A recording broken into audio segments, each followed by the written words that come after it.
A partir de agora, na Martelli FM, programa A Caminho da Luz. Uma realização do Grupo Espírita Meimei.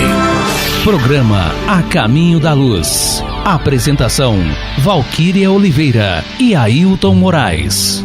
Bom dia, amigos ouvintes. Bom dia, Wilton. Bom dia, Ailton. Bom dia a todos. Então, amigos ouvintes, estamos começando mais um programa Caminho da Luz do Grupo Espírita Meimei. E lembrando a vocês das nossas novidades, sigam-nos pela página do Instagram. O endereço é @programa A Caminho da Luz. Vocês podem também nos encontrar pelo YouTube. Basta nos procurar pelo nosso canal. E também temos o nosso telefone de WhatsApp para o envio de perguntas ou sugestões.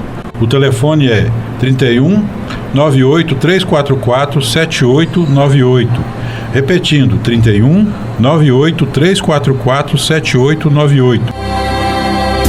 Estudando o Espiritismo. Hoje estudaremos a questão de número 340 de O Livro dos Espíritos, no capítulo 7, com o título da Volta do Espírito à Vida Corporal, Prelúdio da Volta, na qual Allan Kardec pergunta aos imortais: é solene para o espírito o instante da sua encarnação? Pratica ele esse ato considerando-o grande e importante? E a espiritualidade responde: procede como viajante que embarca para uma travessia perigosa e que não sabe se encontrará ou não a morte nas ondas que se decide afrontar. Temos também um comentário de Allan Kardec que ele diz: o viajante que embarca sabe o perigo que se lança, mas não se sabe se naufragará. O mesmo se dá com o espírito. Conhece o gênero das provas a que se submete, mas não sabe se sucumbirá. Assim como para o espírito a morte do corpo é uma espécie de renascimento, a reencarnação é uma espécie de morte, ou antes, de exílio, de clausura. Ele deixa o mundo dos espíritos pelo mundo corporal, como o homem deixa este mundo por aquele. Sabe que reencarnará, como o homem sabe que morrerá. Mas, como este, com relação à morte, o espírito só no instante supremo, quando chegou o momento predestinado, tem consciência de que vai reencarnar. Então, qual do homem em agonia, dele se apodera a perturbação, que se prolonga até que a nova existência se ache positivamente encetada. A aproximação do momento de reencarnar sente uma espécie de agonia. E agora, para nos auxiliar na interpretação da questão lida, nós utilizaremos o texto de Miramês, contido na obra Filosofia Espírita, intitulado Momento Decisivo. E ele começa dizendo que nos momentos decisivos em que se aproxima da reencarnação, o espírito se perturba e é tomado de emoções diferentes das que sente em horas de alegria. Soa para ele a entrada na vida física, aconchegando-se mais à intimidade da sua futura mãe. Os laços se confundem com o sistema emotivo da mãezinha em preparo para gerar um corpo na oficina de Deus, no seu mundo íntimo. Lágrimas e alegrias se manifestam nas linhas mais puras do amor. Para nós do mundo espiritual, a morte é quando se reencarna e a alma entra na vida quando desencarna. Contudo, o estado da alma que entra nesses processos é que vai decidir onde ela vai entrar, se no céu ou no inferno. Copiando Jesus, tomamos a dizer: a felicidade começa na intimidade do espírito, como a água pura que se bebe se encontra no seio da terra. Devemos purificar nossa mente em todos os quadrantes do entendimento, fazer exercícios todos os dias para melhorarmos com Jesus, que Ele, sendo o nosso guia, não nos deixará desviar dos caminhos que nos levam à libertação. Ele tudo faz para compreendermos as leis de Deus, mas não pode compreender por nós. A nossa luz é individual, e somente nós, com as bênçãos de Deus, poderemos acendê-la, mostrando aos que têm olhos para ver que estamos sendo escolhidos para o despertamento espiritual. Continuando então a reflexão de Miramês, ele diz que somos um conjunto, como um rebanho de Jesus Cristo, todos juntos com os mesmos ideais. Não obstante, Cada criatura tem um destino a seguir e forças a liberar. É preciso despertar a criatividade em favor do bem de todos, ajudando no ponto em que fomos chamados, a unir todas as nações e todos os homens, para que eles compreendam o amor e amem, compreendam a caridade pura e a pratiquem, compreendam o perdão e perdoem. Lembremos-nos, porém, que somente poderemos ajudar onde estivermos pelo exemplo da nossa vida. O exemplo se irradia em todos os rumos, atingindo todas as criaturas, de maneira a cooperar na transformação dos mundos internos de todas elas. Se desejamos transformar-nos por fora, mudemos por dentro. O espírito que entra pela porta estreita, como já dissemos, da reencarnação, é como quem um viajante, no dizer de O Livro dos Espíritos, que decide viajar sem saber ao certo se vencerá os obstáculos do caminho.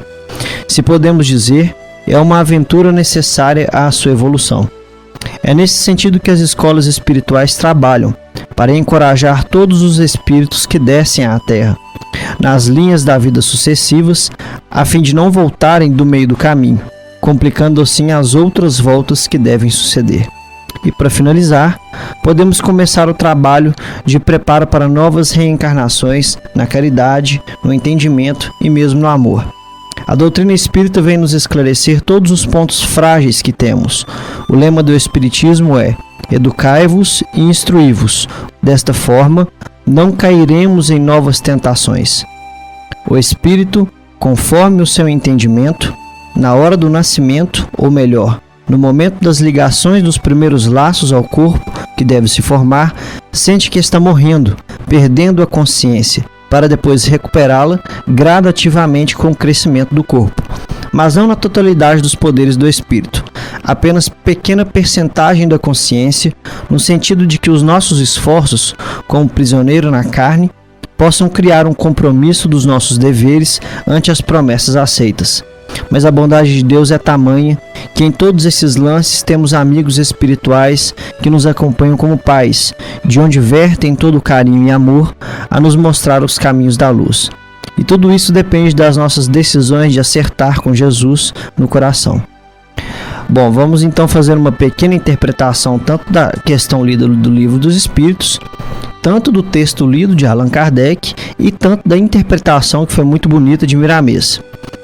A reencarnação vista aqui quando estamos encarnados pode ser comparada com o fenômeno da morte.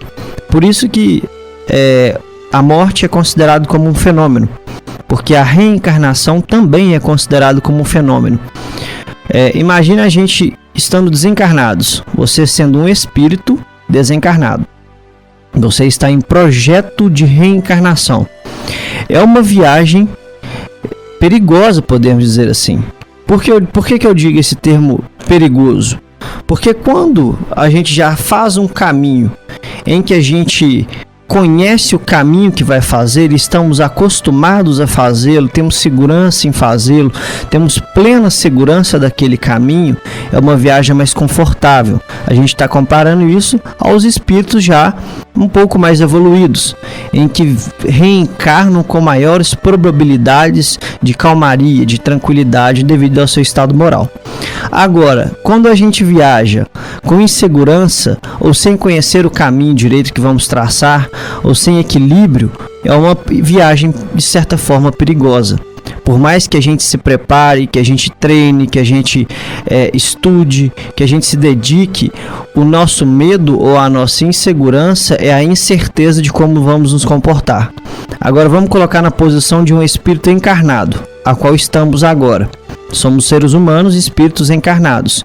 Então, de todas as formas, nós somos sempre espíritos. Nós não vamos virar um espírito. Nós somos espíritos. Então, aqui considerando em estado de encarnados, qual que é o nosso medo e a nossa insegurança do fenômeno morte? Justamente porque a gente não sabe o que vai nos aguardar do outro lado. O nosso medo é que alguma coisa sobrenatural aconteça conosco. Porém, o que a doutrina espírita vem nos apresentar é que o que a nossa realidade espiritual vai nos apresentar é exatamente o que nós vivemos ou o que nós vivemos durante a vida física. É uma matemática quase que inigualável. Ou seja, a gente tem medo e tem insegurança, principalmente as pessoas próximas ao momento morte, porque ela entra em desespero, ela entra em prantos, porque vem todas as recordações, as memórias de momentos em que ela se lembra, em que ela tem tristeza, em que ela sente que está em dívida com alguma coisa ou com ela mesma, e essa sensação a causa desespero, e o inferno vive dentro da mente da gente. Quando a gente lê as obras de André Luiz, a gente vê os locais, os umbrais, dado esse nome como regiões complexas, essas regiões somente existem porque são fruto de criação da mente dos habitantes que lá vivem. Então não é um local que foi criado por Deus para que pudessem viver essas pessoas, ou melhor, não vou colocar por Deus, né? Vamos colocar que fosse criado pelo diabo para que certas pessoas pudessem viver lá. Não funciona dessa forma. Esse conjunto de espíritos, o conjunto das mentalidades que ali vivem, formam o local do plano espiritual. É um estudo muito interessante de ser feito porque tem várias explicações e várias interpretações. Estudando o Evangelho.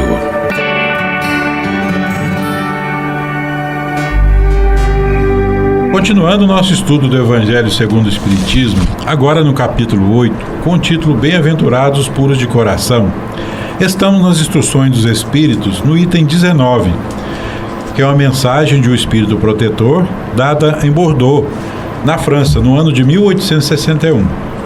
E ele começa a mensagem dizendo: deixai venham a mim as criancinhas, pois tenho leite que fortalece os fracos. Deixai vir a mim todos que, tímidos e débeis, necessitam de amparo e consolação. Deixai venham a mim os ignorantes, para que eu os esclareça. Deixai venham a mim todos que sofrem, a multidão dos aflitos e a dos infortunados. Eu lhes ensinarei o grande remédio que suaviza os males da vida, e lhes revelarei o segredo da cura de suas feridas. Qual é, meus amigos, esse bálsamo soberano que possui tão grande virtude, que se aplica a todas as chagas do coração e as cicatriza?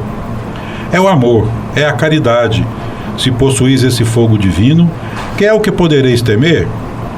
Direis a todos os instantes de vossa vida: meu Pai, que a tua vontade se faça e não a minha. Se te apraz experimentar-me pela dor e pelas tribulações, bendito sejas, porquanto é para meu bem, e eu sei que a tua mão sobre mim se abate. Se é do teu agrado, Senhor, ter piedade da tua criatura fraca, dá-lhe ao coração as alegrias sãs, bendito sejas ainda. Mas faze que o amor divino não se fique amodorrado na alma, que incessantemente faça subir aos teus pés o testemunho do seu reconhecimento. Se tendes amor, possuís tudo o que há de desejável na terra. Possuís preciosíssima pérola, que nem os acontecimentos, nem as maldades dos que vos odeiem e persigam poderão arrebatar. Se tendes amor, tereis colocado o vosso tesouro lá onde os vermes e a ferrugem não o podem atacar, e vereis apagar de vossa alma tudo que seja capaz de lhe conspurcar a pureza. Sentireis diminuir dia a dia o peso da matéria, e qual pássaro que adeja nos ares e já não se lembra da terra, subireis continuamente, subireis sempre, até que a vossa alma, inebriada, se farte do seu elemento de vida no seio do Senhor. Amigos ouvintes, para nos auxiliar na interpretação do Evangelho, vamos utilizar o comentário de Leda de Almeida Rezende Ebner, que foi gentilmente cedida pelo Centro Espírita Batuíra de Ribeirão Preto, São Paulo. Então, Leda diz que percebemos nessa nova mensagem a mesma ideia de João, o evangelista, ou seja, a quem Jesus se referia ao conclamar: deixai vir a mim os pequeninos. Esses pequeninos são os fracos de vontade, pois Jesus tem o alimento que os fortifica. São os tímidos e os débeis, que necessitam de amparo e de consolo. São os ignorantes, aos quais Jesus pode iluminar. São os sofredores, os aflitos e os que se sentem infelizes, porque Ele lhes pode dar o remédio para os males da vida, o remédio que cicatriza todas as feridas. Esse bálsamo poderoso que cura todas as feridas do coração, que fortalece, ampara, consola, ilumina a inteligência, acabando com a ignorância, renovando o ânimo, trazendo alegria, é o sentimento do amor, que todos trazem dentro de sua essência espiritual, esperando apenas que seus possuidores o adubem com boas intenções, com bons sentimentos, bons pensamentos, boas ações, para que ele cresça, se desenvolva, irradiando a verdadeira felicidade que vem da consciência tranquila, de quem se esforça em cumprir bem seus deveres, do sentimento bom em relação aos outros. Quem se esforça para desenvolver esse remédio que, repetimos, está dentro de cada um, nada tem a temer, pois se sente preparado para enfrentar as vicissitudes da vida, sentindo-se forte na sua fraqueza, iluminado na sua ignorância e amparado e protegido nos seus propósitos, podendo então pensar e dizer: meu Pai, que se faça a tua vontade e não a minha. Se te apraz experimentar-me pela dor e pelas atribulações, bendito sejas, porque é para o meu bem, eu sei, que a tua mão não pesa sobre mim. Se te agrada, Senhor, apiedar-te de tua frágil criatura, dar-lhe ao coração as alegrias puras. Bendito seja também. Mas faze que o amor não se esmoreça na sua alma e que incessantemente suba a teus pés a sua prece de gratidão.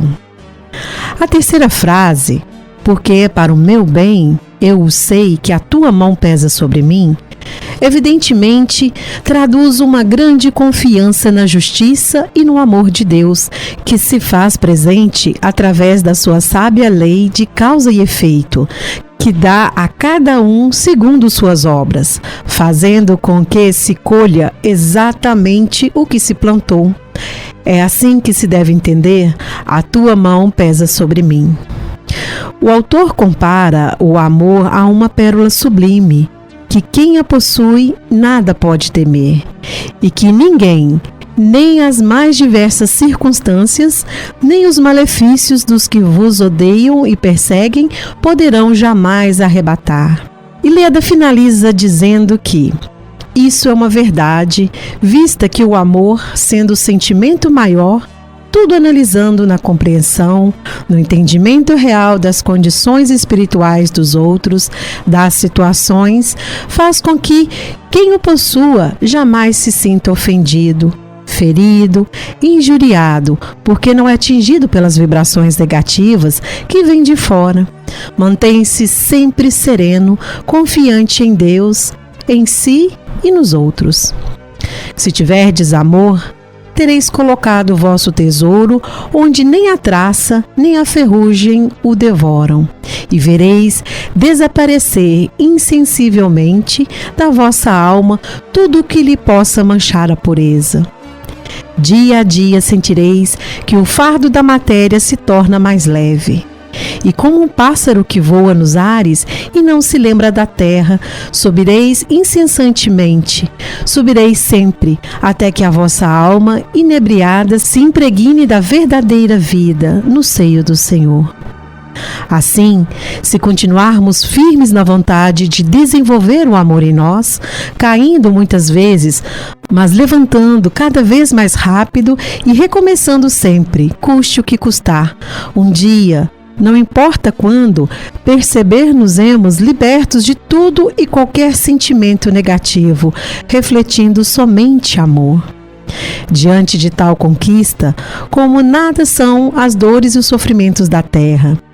Se mantivéssemos sempre em nossas mentes, em nossos corações, essa meta de chegada, esse porto onde todos ancoraremos, muito mais fortes, mais serenos, mais seguros e mais confiantes seríamos nas vicissitudes do nosso viver, e nos atalhos ilusórios não nos tentariam. Vale muito perseverar na manutenção dessa meta. Vamos então fazer a interpretação do texto lido do Evangelho e a interpretação também da leda. Como o texto é muito grande, eu pensei aqui em fazer 2 raciocínios que eu acho que para mim foram importantes. O primeiro é quando ele fala sobre Jesus. É muito interessante, a gente lembra aqui na leitura do livro Há 2000 anos e do livro também de Paulo Estevão, quando Jesus ainda olhava para Saulo, mas já conseguia enxergar Paulo, e quando ele olhava para Públio, mas já conseguia ver Emmanuel. Então Jesus tinha essa valiosíssima habilidade de conseguir enxergar nas pessoas talvez aquilo não que elas fossem naquele instante, mas o que elas ainda seriam. E ele consegue enaltecer em cada um de nós as capacidades que nós temos agora, não uma capacidade que ainda não conquistamos. Então esse é o primeiro ponto que eu acho extremamente importante. Então Jesus fazia esse enaltecimento. Ele pegava uma pessoa que estava se considerando incapaz, se considerando fraca, se considerando caía, e a enaltecia dizendo que ela era capaz sim, que ela tinha capacidade sim, e colocava ela para frente. Um segundo ponto que é muito interessante, que é em conexão com esse também, é na parte de um texto da Leda, quando ela fala sobre nós cairmos muitas vezes, o que é extremamente natural. Muitas pessoas às vezes, e nós também cometemos equívocos ao tentar interpretar na doutrina espírita que nós temos que ser homens perfeitos agora. É completamente errada essa visão. E uma outra visão que é completamente equivocada também na doutrina espírita é onde a gente lê as coisas pensando assim, pode isso, não pode aquilo. É muito diferente quando a gente coloca pode ou não pode, ou é melhor isto do que aquilo. É muito diferente uma coisa da outra, porque quando a gente fala que pode isso, não pode aquilo, a gente está criando um código. Quando a gente fala que é melhor isso a aquilo, a gente está criando uma opção. Então é muito diferente uma interpretação da outra também. Doutrina espírita, o espiritismo e o próprio cristianismo não é lei de coação. Não coage ninguém. Não força a ninguém ser o que não é, a ser o que não quer ser, porque a gente tem que saber respeitar isso também. Tem pessoas que falam, não, eu não gosto do espiritismo pela forma em que ele é e me sinto muito bem em tal lugar. Ótimo, a gente tem que saber respeitar e entender a posição e a situação que aquela pessoa se encontra, e não virar para ela e falar com ela assim, não, mas você tá errada.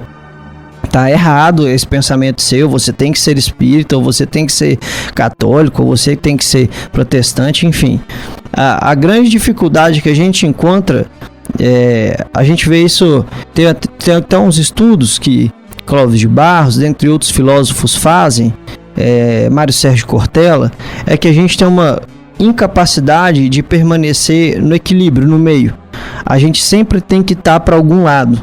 A gente tem que estar para cima, tem que estar para baixo, tem que estar para a esquerda, tem que estar para a direita. A gente ainda não adquiriu aquela capacidade de pegar o que há de bom em cada polo, em cada parte, e fazermos ali um combinado, porque assim a gente consegue viver em harmonia. E hoje a gente vê aí acontecendo os estudos interreligiosos, onde pessoas de várias religiões conseguem sentar, não para discutir quem está mais certo ou quem está mais errado, mas conseguem sentar para estudar filosofias, formas de vida, o ensino que Jesus trouxe para a gente, porque ele não fixou a ser estudado somente por uma visão religiosa, muito pelo contrário. Então são estudos muito interessantes de serem feitos. Pergunta e resposta. Passaremos agora para o livro O Consolador, psicografado por Chico Xavier. Na questão de número 248, é perguntado a Emmanuel: como se verifica a queda do espírito? E Emmanuel responde: conquistada a consciência e os valores racionais, todos os espíritos são investidos de uma responsabilidade dentro das suas possibilidades de ação. Porém, são raros que praticam seus legítimos deveres morais, aumentando seus direitos divinos no patrimônio universal. Colocada por Deus no caminho da vida, como discípulo que termina os estudos básicos, a alma nem sempre sabe agir em correlação com os bens recebidos do Criador, caindo pelo orgulho e pela vaidade, pela ambição ou pelo egoísmo, quebrando a harmonia divina pela primeira vez e penetrando em experiências penosas, a fim de restabelecer o equilíbrio de sua existência. Mais uma vez, a gente interpretando aqui a leitura que a Valquíria fez, eu recordei do capítulo do livro Jesus no Lar, psicografado por Francisco Cândido Xavier também, do Espírito Neio Lúcio, no capítulo intitulado A Coroa e as Asas. É uma leitura muito interessante, porque trata-se ali de um emissário, quando o emissário divino veio à Terra, Jesus narrando, né? Esse capítulo é Jesus narrando para os apóstolos ali na casinha de Simão Pedro. Ele narra de um homem já na terra, que era extremamente inteligente, e ele estava ambicionado a conquistar a ciência, a cultura, a sabedoria. Então ele foi, depois de muita luta, muito esforço, e atingiu determinado grau de ciência e sabedoria. Então o emissário de Deus veio, revestiu-lhe de uma coroa em sua cabeça, simbolizando ali o símbolo da sabedoria, da cultura, e porém disse que para que ele pudesse vestir as asas para que alcançasse o reino dos céus, ele teria que voltar e refazer todo o caminho que ele fez inicialmente, e que se ele chegasse no topo, adquiria, né, as asas dele. Então aquele sábio voltou por todo o caminho e criticou, fez zombarias, riu de pessoas que viveram as mesmas situações que ele viveu enquanto estava subindo para adquirir a cultura e a ciência. Então, esse texto fez muita consonância com a interpretação de Emmanuel, porque ele fala que muitas pessoas não têm uma correlação ainda entre sabedoria e amor. A pergunta que foi feita a Emmanuel foi que como se verifica a queda do espírito. E nesse caso do livro de Neio Lúcio, A Coroa e as Asas, quando o sábio retornou ao cume da montanha e o emissário divino notificou-lhe de que ele não poderia ser possuidor das asas, porque ele ainda não havia conquistado a misericórdia em seu coração. Claro que eu tô fazendo essa interpretação aqui, não tô com o livro, não tô lendo, então é só o que tá me recordando aqui. Se eu falhar em alguma parte aqui, vocês me perdoem. Então o emissário disse a ele que ele não poderia vestir ainda as asas, porque ele não havia conquistado a misericórdia no coração. Ele voltou fazendo o mesmo caminho que havia feito, porém não teve a sabedoria. Eu sempre lembro de uma questão sobre ser um líder nato. A gente tem muitos líderes no mundo. Eu já falei isso algumas vezes aqui no programa, em alguns estudos, mas é porque realmente é muito importante. Esse homem, a qual já havia conquistado a coroa, ele era um líder, mas ele não era um verdadeiro líder nato.